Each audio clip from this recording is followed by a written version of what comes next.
चलिए, तो चिंतन शिविर के बाद अब मुख्यमंत्री अशोक गहलोत क्या कुछ कह रहे, एक बार आपको सुनाते हैं।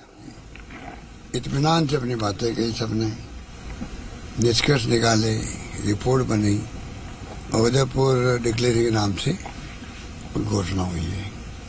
थोड़ा इंतजार करें आप लोग भी, क्योंकि अब देखना यह है कि ये किस रूप में लागू फेजेज में होगा। कुछ प्रोग्राम भी दिए हैं, पद यात्राओं के दिए हैं,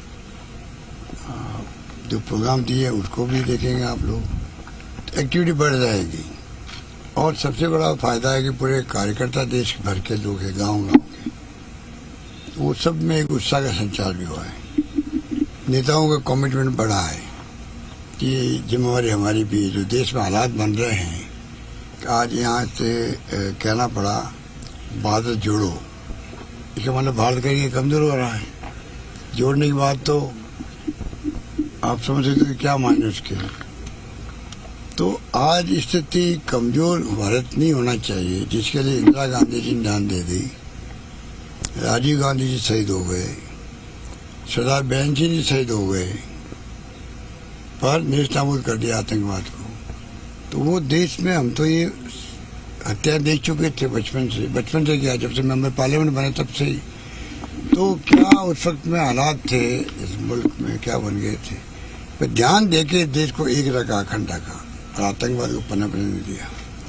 आज जो जिस प्रकार के हालात बन रहे हैं, कल मैं यूएन का कोई एक्सपर्ट या कोई है, उसका मैं आर्टिकल देख रहा था, तो वो आतंक पकड़ करे, पता नहीं इस मुल्क में आने वाले वक्त में कितनी हिंसा हो सकती है, कल्पना नहीं कर सकते।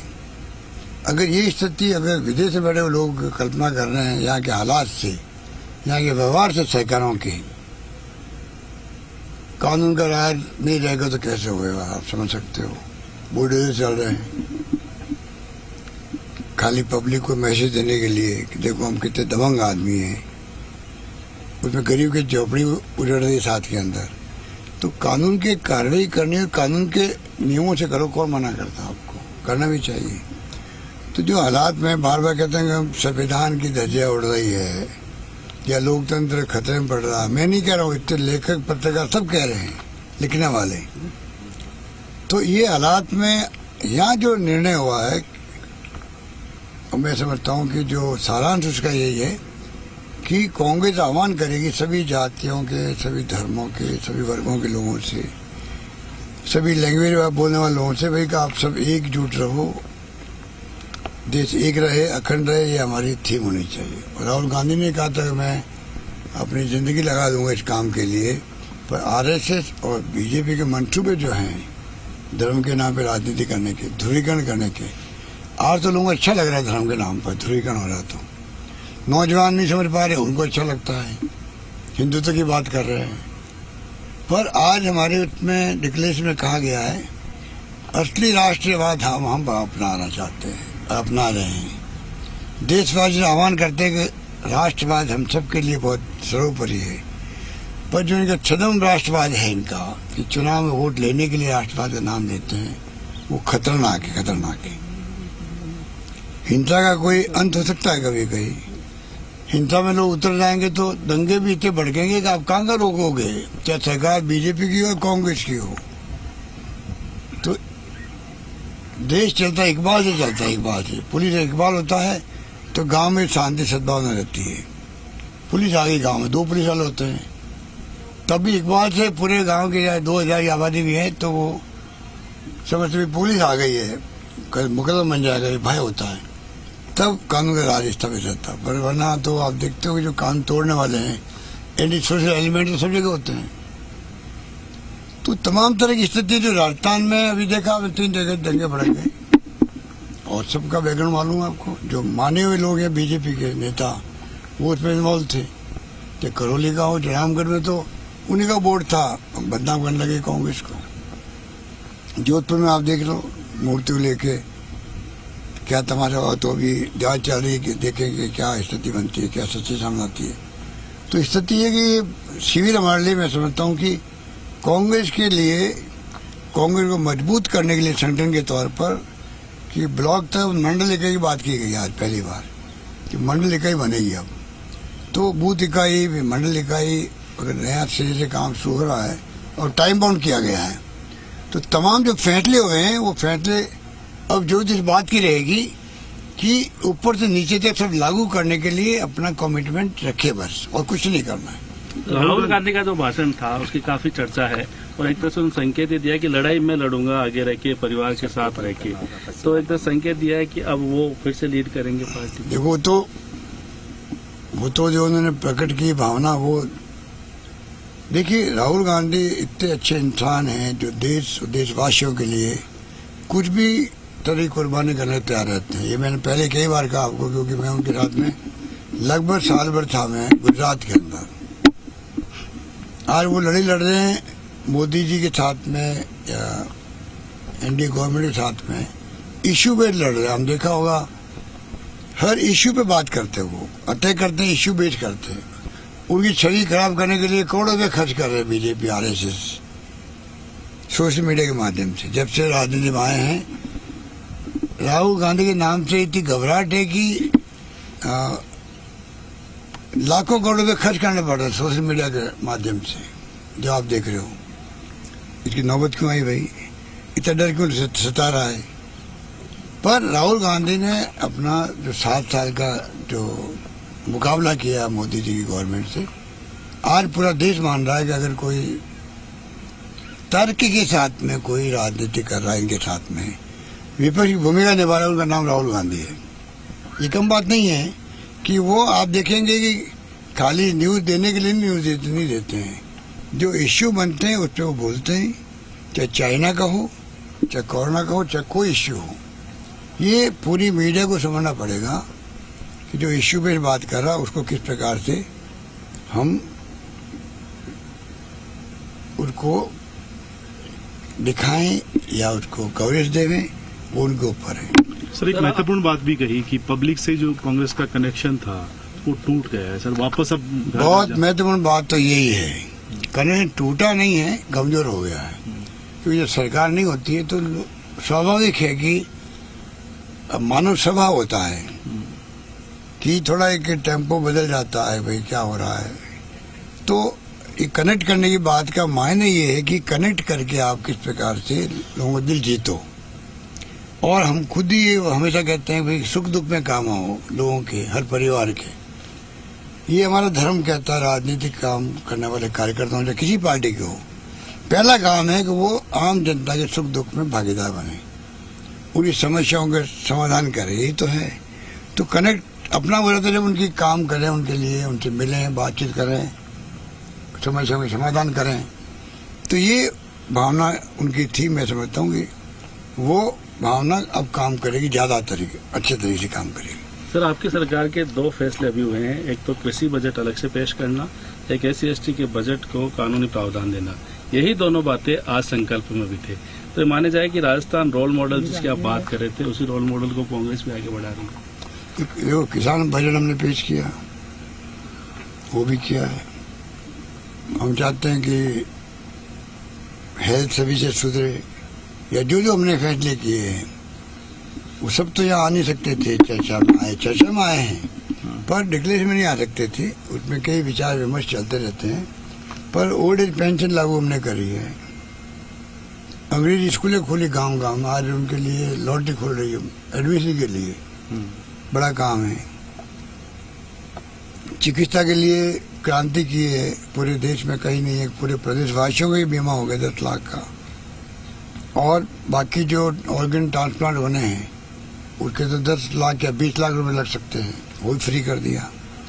तो ये जो फैसले हमने किए, IPD OPD फ्री किया है, ये भी हम मांग करते हैं भारत सरकार से भी पूरे देश में लागू करना चाहिए। तो ये जो फैसले कई किए हैं जिनके जिक्र आप कर रहे हैं, मैं समझता हूँ कि SC/ST का जो एक्ट बना है 4-5 राज्य पहले बना चुके थे और राज्य बनाए सब लोग, तो उम्मीद की जाती है कि आने वाले वक्त में और राज्य सरकार बनाए। सर ओवरऑल कैंप को कैसे देखते हैं? 3 बहुत ही शानदार तरीके से, सभी तरीके से। इतने अगर 500 डेलीगेट 450 डेलीगेट आए हैं और सभी खुश होके गए हैं, वो कैंप की सफलता का प्रतीक है। और हम देखा हो, किसी से बात कर लीजिए, सब आप वही कहेंगे कि अच्छे ढंग से संपन्न हुआ कैंप और आपस में मिलना हो गया सबका, विचार विमर्श हो गए, व्यूज एक्सचेंज हो गए और मैसेज मिल गया कि कैंप के माध्यम से कांग्रेस हाईकमांड और कांग्रेस के कार्यकर्ता से लगा के नेता तक कि हमारी अप्रोच क्या होनी चाहिए देश के लिए, देशवासियों के लिए। तो सब तरीके से मैं समझता हूँ कैंप बहुत कामयाब रहा। महाराणा प्रताप की धरती से मिशन 2023 के लिए कार्यकर्ता नया संदेश लेकर जा रहा है सर। 2013 तो देखिए, वैसे तो पब्लिक फैसला करती है कौन पार्टी जीते, कौन विजय प्राप्त करे, पर हमारी कोशिश है कि इस बार सरकार हमारी बने। हम आप देख रहे हैं कि गुड गवर्नेंस दी हमने। कोरोना के अंदर भी कितने लोग मारे गए देश के अंदर, राजस्थान में बचाने का प्रयास किया, पूरा रात दिन ही कर दिए, सारी सुविधाएं दी, सारा इलाज फ्री किया। कोई भूखा नहीं सोएगा तो वही रहा, सबने मदद करी, पूरी आम जनता आगे आ गई मदद करने, एनजीओ आगे आ गए, एक्टिविस्ट आगे आ गए, पॉलिटिकल कार्यकर्ता भी आगे आए। तो ये तमाम देखा आपने। उसके अलावा जो फैसले हमने करीब 800 फैसला भी मैंने किए हैं बजट के अंदर, 200-250 तो उसको आधे जारी हो गए हैं।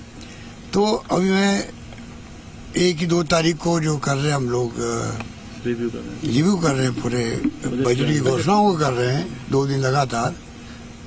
उसमें आप देखेंगे कि किस रूप में प्लानिंग बनती है एडवांस में कि कितने महीने में कौन से फैसले होने जरूरी है, लाजमी है। तो बहुत बड़ा ये भी एक निर्णय है कि बजट को रिव्यू करके हर डिपार्टमेंट की प्रिंसिपल सेक्रेटरी ब्रीफ करेंगे पूरी कैबिनेट को, उनकी खुद की प्लानिंग क्या डिपार्टमेंट, मंत्री जो संबंधित मंत्री है उनके साथ चर्चा करके अपना कैलेंडर बनाएंगे कि हमारे डिपार्टमेंट की अमुक अमुक घोषणाएं हैं, ये घोषणा का कैलेंडर ही बनाते हैं लागू करने का। तो ये बहुत बड़ा फैसला है। मैं समझता हूँ कि वो लागू होगा तो पूरा बजट की जो घोषणाएं हैं टाइम पे पूरा होगा तो लाभ जनता को मिलेगा उसका। सर आपका शिविर हो गया, बीजेपी का भी शिविर हो रहा है जयपुर में, नड्डा जी भी कुछ दिनों पहले आए थे।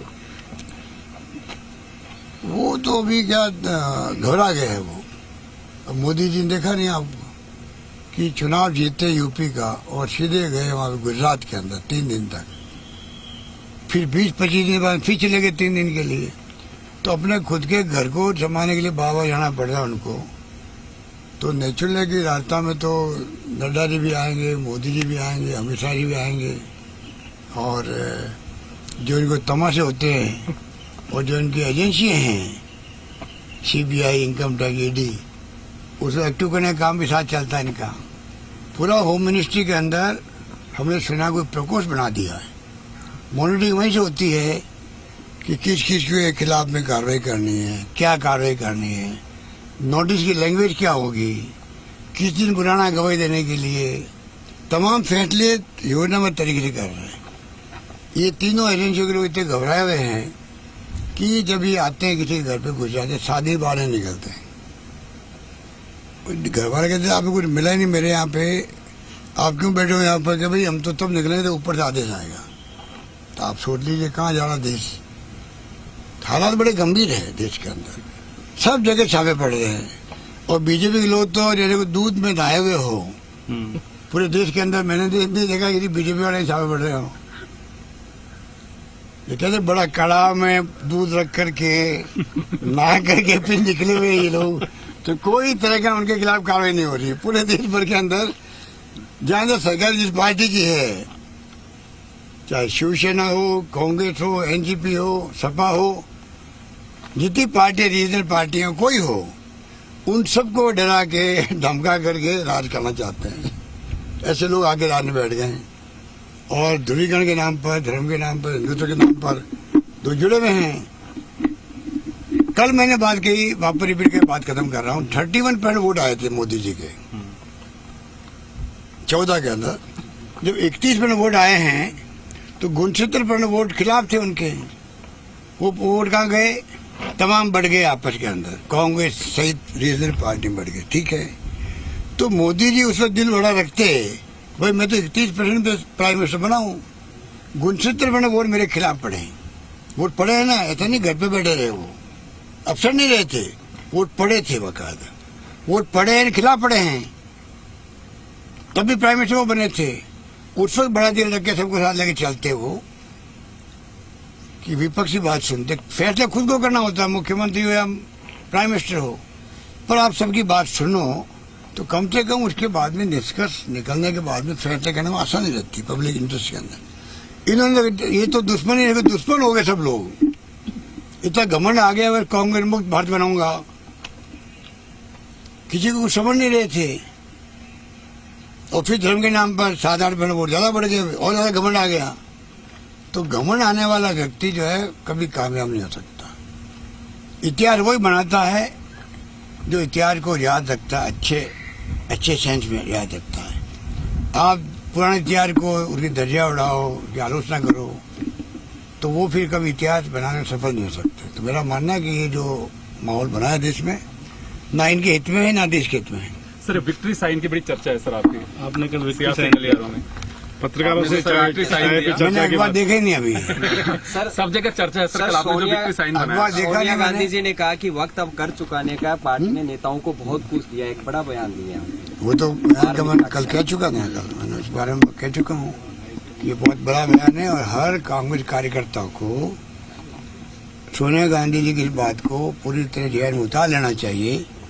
विशेष उन लोगों को जो कोई न कोई पद पे रहे जिंदगी के अंदर, कोई न कोई पद पे रहे, बल्कि कोई पद पे नहीं रहा है तब भी कांग्रेस के नाम पहचान होती है आदमी की, कांग्रेस कार्यकर्ता है, उसका भी मान सम्मान होता है।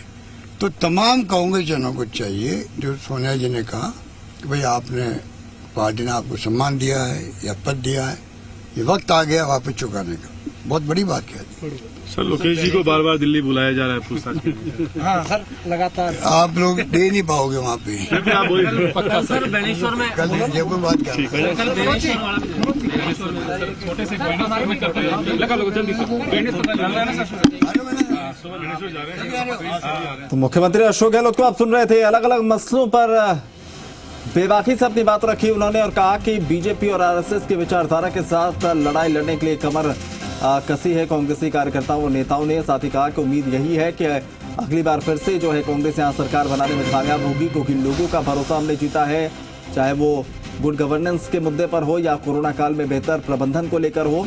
तो लोगों में एक अच्छी छवि है और सरकार वो रिपीट करेगी। रास्ते रुक जाते थे, अब करीब 134 करोड़ की लागत से ओवरब्रिज बन रहा वहाँ पर, तो एक बड़ा काम भी हो जाएगा उपलब्धि के रूप में और मीटिंग भी हो जाएगी। तो कल बहुत शानदार बड़ी मीटिंग होगी वहाँ पर और राहुल जी भी आ रहे हैं, हम लोग समय रहेंगे और वहीं पे संबोधित करेंगे आदिवासियों को भी और पूरे प्रदेशवासियों को भी। ठीक है, ठीक है तो लोकेश पकड़ना। तो मुख्यमंत्री ने अलग अलग मसलों पर बातचीत की और बीजेपी पर हमलावर नजर आए। उन्होंने कहा कि कांग्रेस मुक्त भारत का जो सपना संजोया गया था वो हकीकत नहीं बन पाएगी, क्योंकि जिस तरह की राजनीति बीजेपी कर रही है उससे ज्यादा दिनों तक जो है उन्हें कामयाबी या सफलता नहीं मिलेगी।